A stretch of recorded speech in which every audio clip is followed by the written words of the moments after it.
So our next speaker is John West. He was born in North Wilkesboro, North Carolina, graduated from App State University, and then got his MHA from VCU. John has been involved in healthcare management and leadership for a little over 20 years. He's spent 12 years as a senior vice president and 8 as a CEO. John was also the son of a deceased deputy director of ATF who put Junior Johnson in jail and once shared a tent in the National Guard with former Governor Terry Sanford. But as important to this event, John is the father of an incarcerated son, and he is here to speak to us today about that experience and his perspective. So please join me in welcoming Mr. John West.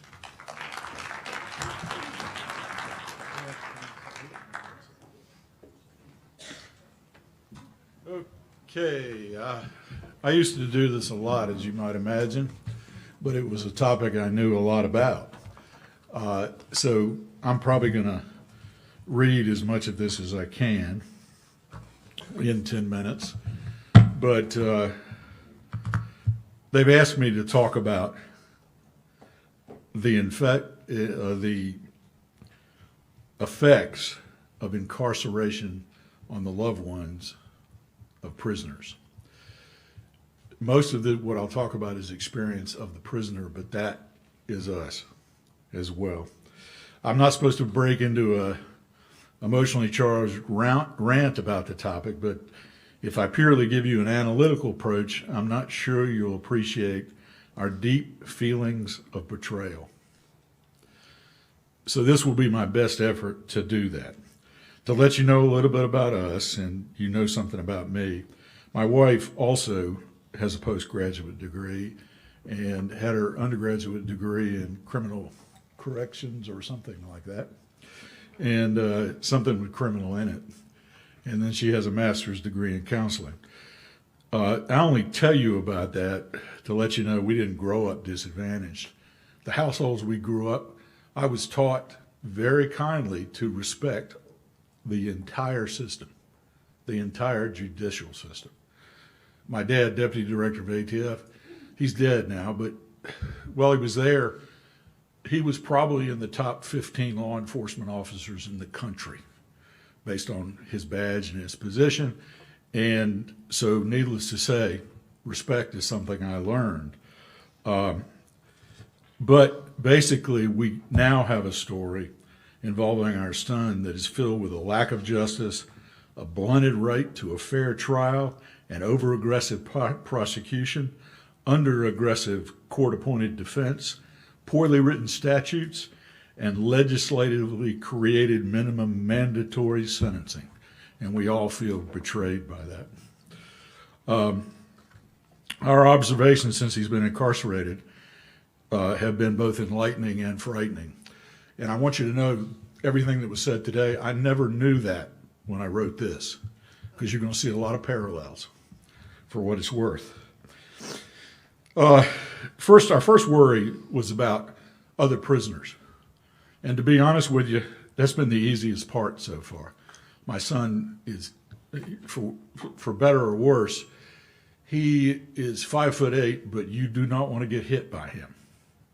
So they all know he can protect himself. And he is always respectful. He listens, learns, and watches. So the inmates have never caused him any kind of serious problem.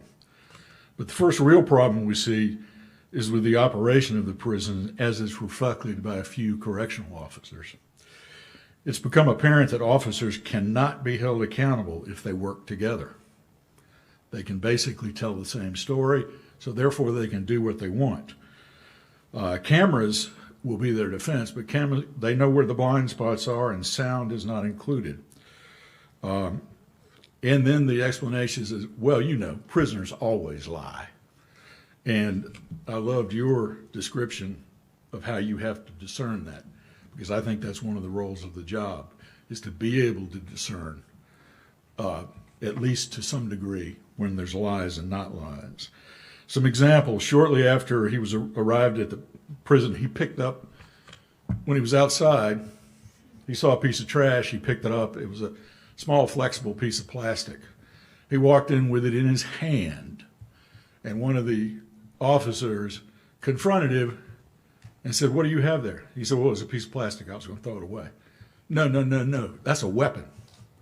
He got written up for having a weapon, went through the appeal process, and was denied. What was the purpose of that? There is no purpose in that, because that thing couldn't have hurt anybody. And he's not someone who hurts people, and I'm sure they didn't know that at the point, but that's the bottom line to it. It shouldn't have happened. Another example is after a random personnel search by 3 officers for him only, he was asked to step into an office and take his shirt off. He was then asked, "What were those gang tattoos on? What are those gang tattoos on your back?" And what the officer was referring to, if you can believe it or not, the 2 tattoos were E equal MC squared and F equal MA. Those are both Einstein formulas. And the officer did not really believe it. She said she was going to have to look it up. And I'm just stunned that they would think physics equations. The only reason he has them on there is he loves physics. When they came out, one of the COs said, "Well, good." He said, that means, he had asked him, "How much longer do you have?" And my son said, "About 6 years." He said, "Well, good. That means we have 6 more years to get you." That's the guys that are over him. We're going to get you. Another incident, while inmates were out of their wing, CO walked through the beds. He stopped at my son's bunk. He tore out the clothesline that he had rigged underneath, which just about all of them had in there, and they're not supposed to have it. I'm not questioning that. But he took it, tore it out. His clothes went, all over the floor around there. And he called us just frustrated about being targeted like that. And when we called, we talked to a captain, and we let him know that we know there are some less than desirable officers who will take some retaliations, but we didn't know. But my wife emphasized to him that she was holding him responsible for my son's safety, and that if it wasn't there, that she and he and some others would be going to Raleigh over it. His response to that was, "Are you threatening me, ma'am?" And I'm sitting there when she's on the phone, and I can't believe that he said that. Because how do you expect me to interpret that? I interpret that as a thug, as you might imagine. And then a few days after the phone call, they came and did a random search all together. They were searching my son's locker, and they found nothing. The guy was a little frustrated. He found a shirt that somebody hung on the end of his bunk. The guy picked it up, found a piece of metal in it in his pocket. He reached in the pocket and pulled the piece of metal out. Now, I have no idea whether the metal was there before or not, but the only reason I would question that is the officer told him, "We got you now, and we're going to make this one stick." Again, what conclusions are you drawing from that? Ours from these occurrences were that disrespectful treatment and misuse or overuse of the disciplinary system would be a common occurrence. It disgusted us, and we realized the greatest mistreatment of our son would be by the correctional officers and not the prisoners. The second problem area is what I call service problems. The rules seem to change randomly. For example, the warden decided that apparently now you have to get a 9. You have to get down to 9 instead of 15 before you can go to green clothes. We couldn't find anybody who we could call to explain that one. But that doesn't even make sense. The DOC Family Guide states that the inmates should expect to get close to 2,900 calories a day. Our son was complaining about it, so I had him give me what he had to eat for a couple of weeks. It struggled to get up to 2,000 calories. And it wasn't what was on the menu. But he said, "You can complain about it, but it doesn't matter, Dad, because they'll fix it for a week, and then it'll go back to the other." So his theory is that possibly somebody is stealing the rest of the food. but the food served did not match the menu. Okay, there's no air conditioning. When he talked about 110 degrees, that was the prison. 110 degrees. They have a fan. And it's like, I don't know how we consider that anything but torture. Because if I shut that door, shut off the AC system, and told you you had to stay here for 2 days, you would absolutely flip. Why do you expect the inmates to have a different response? There's no AA or NA, and you cannot treat addiction problems without it. There's no church services. How important church is amazing, but there aren't any. There is a Bible study group that my son got involved in starting, and guess what they call the guy who leads the group? Preacher. So in the absence of what Mr. Kane was talking about, they created it themselves. Now, it's not protected or anything. They can come in and do anything they want to it at any time. The third problem is health care, which is really scary. We always assumed that the state would take responsibility for the people that they incarcerated. It only makes sense, but to give you, we discovered that we were pretty wrong on that one. I gave an example. There was a gentleman, large, overweight man who came into the prison, and he had been involved in gangs in the past, but he was too old now. He was in for murder. He was in for life. And they had given him a CPAP because they were trying to get him a little healthier before Chapel Hill did heart surgery on him.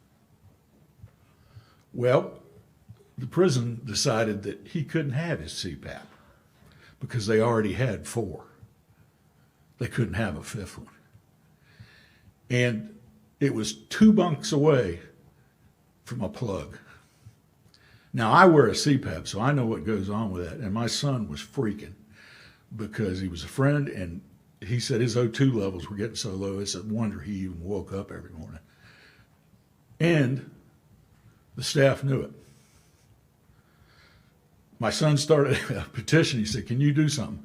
I called some random health and wellness guy at the Department of Corrections and left 2 messages. First one was nice. This is really a concern. I'm not sure you understand what a CPAP does, but a lot of people die of heart attacks in their sleep without their CPAP. Second one was, if you know this is going on and this dude dies, you realize that somebody could charge you with murder. Because in my opinion, that's what it is. If you've got control of me and I'm getting ready to die, if I just ignore it, is that not a definition of murder? It is. My son only knew that because he has medical training. He was a certified athletic trainer, but he cannot be licensed anymore because of his charges. Another example is my son himself. When he was 14 years old, he had all but 8 inches of his colon removed because he had hundreds of precancerous polyps. So from the age of 14, he's been living with 8 inches. That's it. That's anatomically called the rectum, but it's 8 inches of colon. It's been kept in check because he's had a sigmoid every 2 years. Well, just about every time they've had to take out 2 or 3 polyps. Well, he's now getting past his 2nd year inside of the system, and I only recently found out they didn't have his medical record. They didn't know his history. He had started bleeding. He told them about it. He didn't even go. Wouldn't even let him go to the whatever you call it, to the doctor there, or somebody. And then he really started passing it bad. And so I had to communicate or my wife communicated with what was supposed to be the nurse. She didn't have any idea because the nurse was out on maternity leave, and about that they needed to get the medical record, and they finally got it just a couple of weeks ago. And I had talked to one of the operational directors, regional operational directors, and the responses had been very good. And I told her about this, and I said, it really needs to be taken care of. Well, it's going into its third week. He's heard nothing. Now, again, he could bleed out, or they could look in there and go, man, you got cancer. And there seems to be no concern about it at all. When he was first bleeding, they just blew it off. I'm not sure how you do that.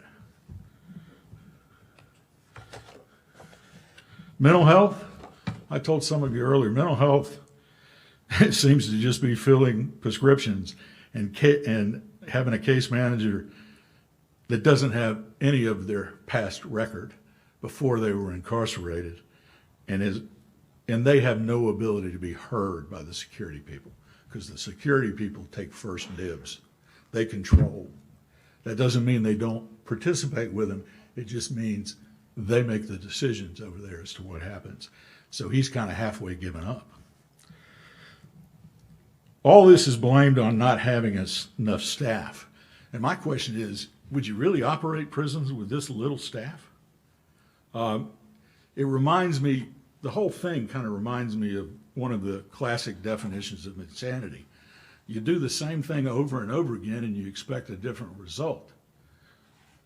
The state should be responsible for the staffing. The state has taken the responsibility to take over all this. The state needs to make a heroic effort to make sure all of its prisons are staffed. If this was a hospital, the state would be walking in to shut some of us down. But yet they'll continue to run and do nothing for you for this. Our conclusion based on all of this, there's no way to hold officers accountable because they know where the cameras are and aren't, and they will cooperate. It's not all of them. It can only be, if it's two, it's unacceptable. Disrespectful treatment of inmates and misuse and overuse of the disciplinary systems are common occurrences. Random actions of a punitive nature are totally within the control of the correctional officers. Our prisons seem to show a disregard for the totality of the care that they're required to provide.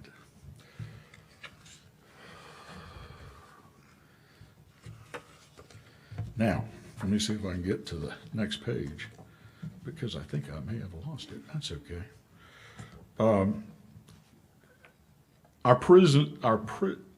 The other conclusion, healthcare seems to be a wisp and a prayer. Mental health care needs to be seriously looked at. And I can't tell you enough, you can redefine the prison population as a serious population of mental illness. And you know that. I mean, it's obvious. And as a family member, there doesn't seem to be anybody we can consistently speak with about anything we want to know.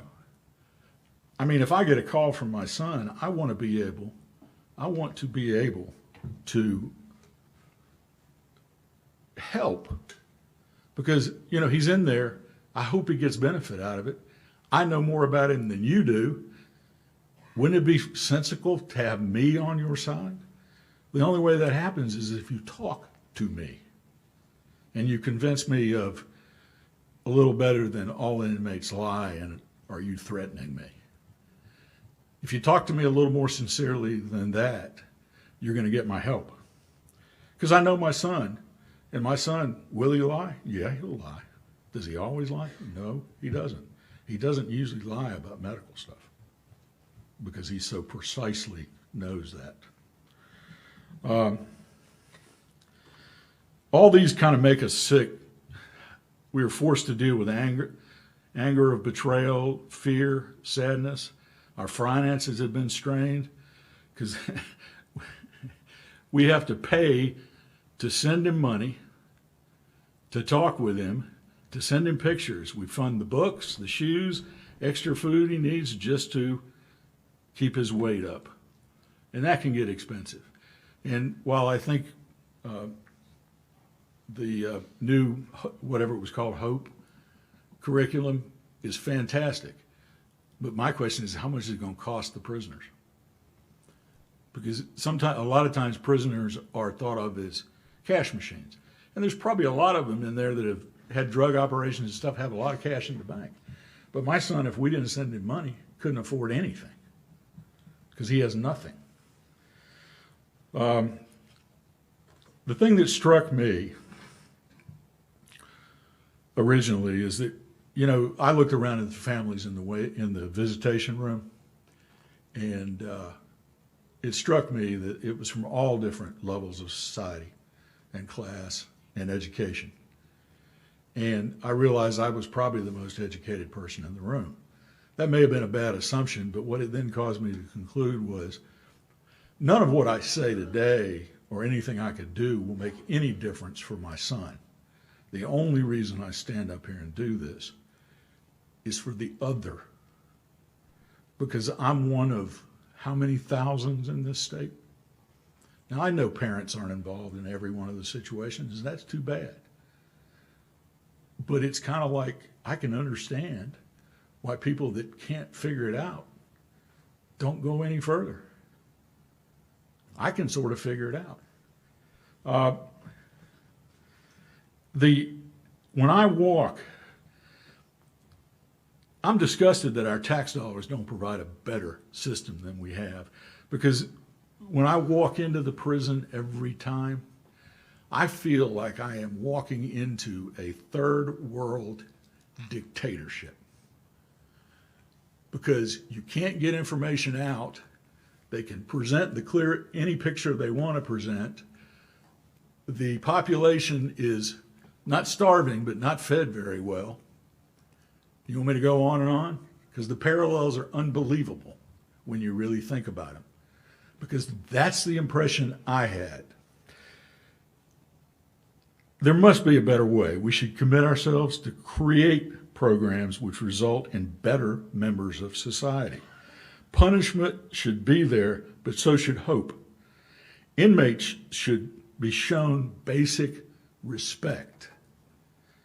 My son told me there was a new officer came in. He was from the hospitality industry. He said, "You wouldn't believe it." He says, "Would you do this for me, sir? Thank you, sir. Please." He just treats them with respect. Now, you know, I don't know how true this is, but there's some information system that goes around the inmates. And he said, you know, what they say about this guy is just do what he says. He's a good guy. That's a correctional officer. Why aren't they all like that? Because that was simple on his part. He didn't do anything different. He just did what his mother taught him, to respect people. You are the people who can make the changes. So I would ask that you please leave here striving to make change. And I know change is slow, because I can almost guarantee you, if you had a group together like this 20 years ago, they'd have been saying somewhat of the same things. My wife and I will remain hopeful and helpful in any way we can, but you realize that we have to go home and continue to endure the fearful, sickening dream we live in every day. And it will not go away. My son is partly to blame, but the system in its totality, from the day he got charged to the whole time he's been in, has totally failed me. And even with my background in education, I'm not sure that I trust anybody in the system. The trust is not automatic anymore, and that's a sad thing to say. Anyway, thank you for the opportunity. I don't think anybody has any questions. And I really didn't, and I did all of this. It's hard to believe because I couldn't believe it. I didn't do research. These were my impressions walking in. And then when I walked in here and I'm going click, click, click, click, I'm thinking, well, it must be right. And that's what you need to hear, really, is that today the impressions of one family member exactly match the things that need to have action taken about them. So anyway, thank you.